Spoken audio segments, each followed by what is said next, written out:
जय जिजाऊ सर्वांना.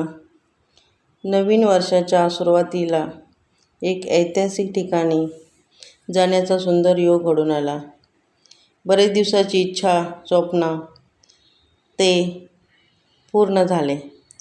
1 जानेवारी रोजी पुणे येथील महात्मा ज्योतिबा फुले यांच्या वाड्याला भेट दिली. त्यांच्या राहत्या घरी जाण्याचं एक स्वप्न जणू काही पूर्ण झालं. महात्मा फुले, सावित्रीबाई फुले यांच्या राहत्या घरी तेथील परिसरात त्यांच्या कार्याची सुरुवात झाली. त्या ठिकाणी त्यांच्या आठवणी, घर, संसार बघायला मिळाल्या.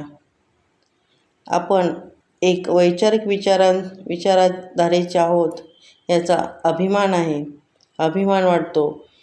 तसेच ज्योतिबा सावित्रीबाई यांनी स्त्री शिक्षणाचा वसा घेतला. ज्या काळात स्त्री शिक्षण पाप समजले जायचे, त्या काळी अनेक कठीण परिस्थितीचा सामना करत पहिली मुलींची शाळा काढली. महिलांना, मुलींना शिक्षणाचे दरवाजे खुले केले.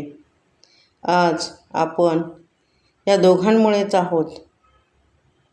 आज स्त्री प्रत्येक क्षेत्रात अग्रेसर आहे, यांच्यामुळेच. या वाड्यात त्यांच्या आठवणी आहेत. हे सर्व दृश्य पाहून खूप छान वाटले. या पावनभूमीला स्पर्श करता आलं. त्या पावनभूमीचे दर्शन घेता आले. हे माझं भाग्यच.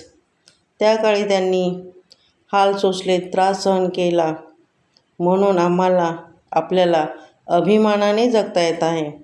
अशा महान समाजसुधारक, स्त्री शिक्षणाचा अधिकार मिळवून देणाऱ्या, स्त्रियांच्या आयुष्यात क्रांती घडवून आणणारे हे मायबाप थोर आहेत. यांना माझा मानाचा मुजरा.